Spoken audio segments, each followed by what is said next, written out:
Hi, this is Jesus. Okay, so let's look at the crucifixion again. The crucifixion of me representing the crucifixion of human beings is the true expression of themselves, as one is in equality, freedom within self-expression. And what does the belief in God or even the Bible represent? What exists within human beings still that read the Bible, that worship and pray to a God, or the belief in the Jesus of me that is coming on a cloud to save humanity? They're actually supporting the crucifixion. They're actually supporting the crucifixion of themselves as a true self-expression that they are. They're actually remorse in guilt, denial, fear, judgment within themselves, because what has been passed on from generation to generation to generation is the actual guilt within those beings, whether they were aware of it or not, of firstly allowing the crucifixion of themselves as a true self-expression that they are. And human beings have been living with that guilt, that remorse, that judgment, and that fear within themselves for eons of time.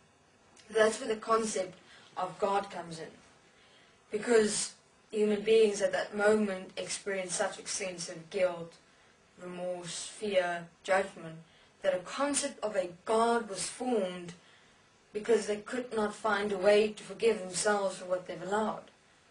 Now, this I'm talking about let's call it the higher awareness of yourself. Even beings back then, it exists within all of humanity.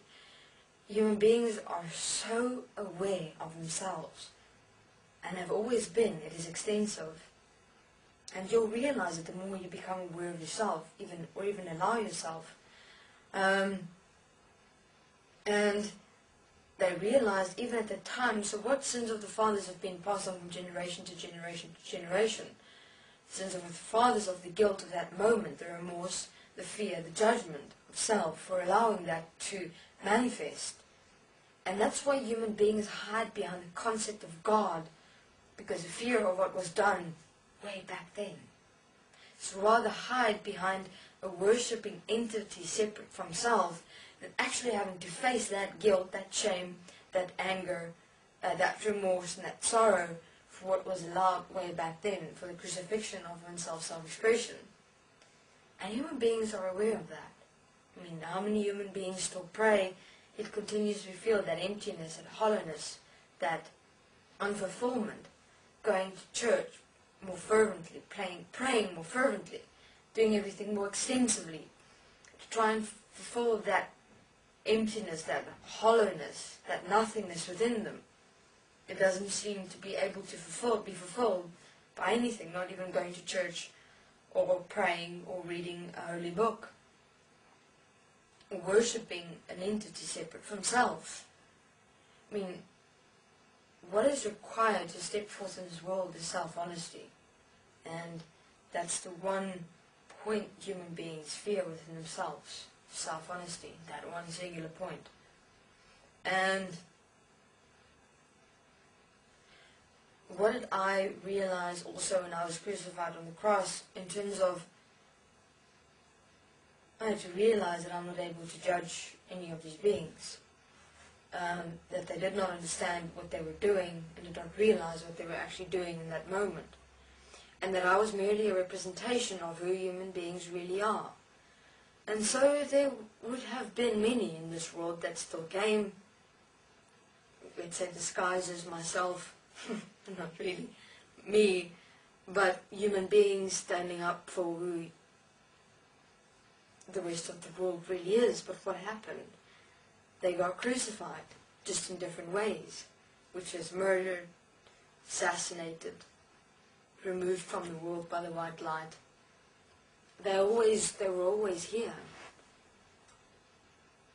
That's where it is fascinating that the book of the Bible is so misinterpreted, of Jesus coming on a cloud. But an interesting thing is, what if I've always been here?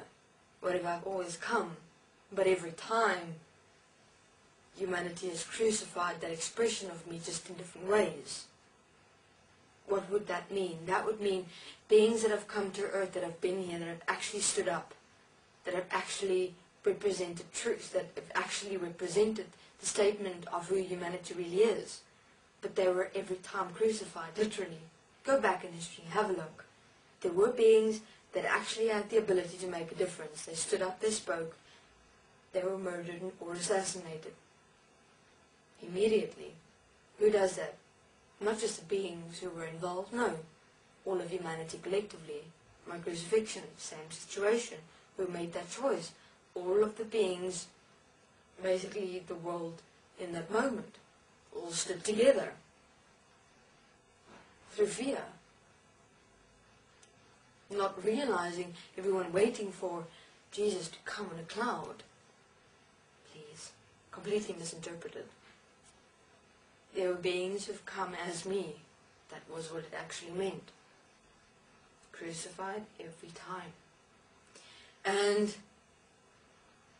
to go back, I trained 12 beings on earth because I realized I'm not able to do this only because otherwise the human beings that are hearing me or seeing my self-expression won't allow them to apply and live and express themselves and spread it through all human beings on earth. And so I said to the 12 disciples that in the beginning I told them, you will become one and equal with me, because you will go to all the far corners of the world and spread the living word to all. The living word. Simple. But yet, the moment I left, fear interjected. Worry interjected, judgment, doubt, etc. And they left it. They didn't do what it was asked of them to do. They didn't support their own self-expression, their own understanding, their own realization.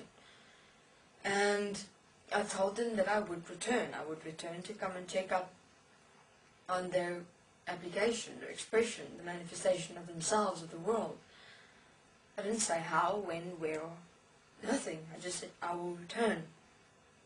And from there, everything went haywire. As you can see now, human beings believe in a God that doesn't exist, in a Jesus that will come in a cloud, and here I am, and I'm saying I won't. So, you're either able to continue waiting until you die and realize there's not a God, and oh, Jesus is just one and equal with me, just another being. And the entire concept of God was just created for further enslavement of separation. Now, what is interesting, I'm certain there are many beings who will go, oh no, please, that's a lie, I don't believe you. Really, look honestly within yourself. Why do you have this belief? Is it because it's supporting you and your self-expression? Or have you done it because you were born into a family with such a belief and you were trained to believe such a belief? Interesting. Where are you in that equation? What if you were not born in such a family? Where would you be then?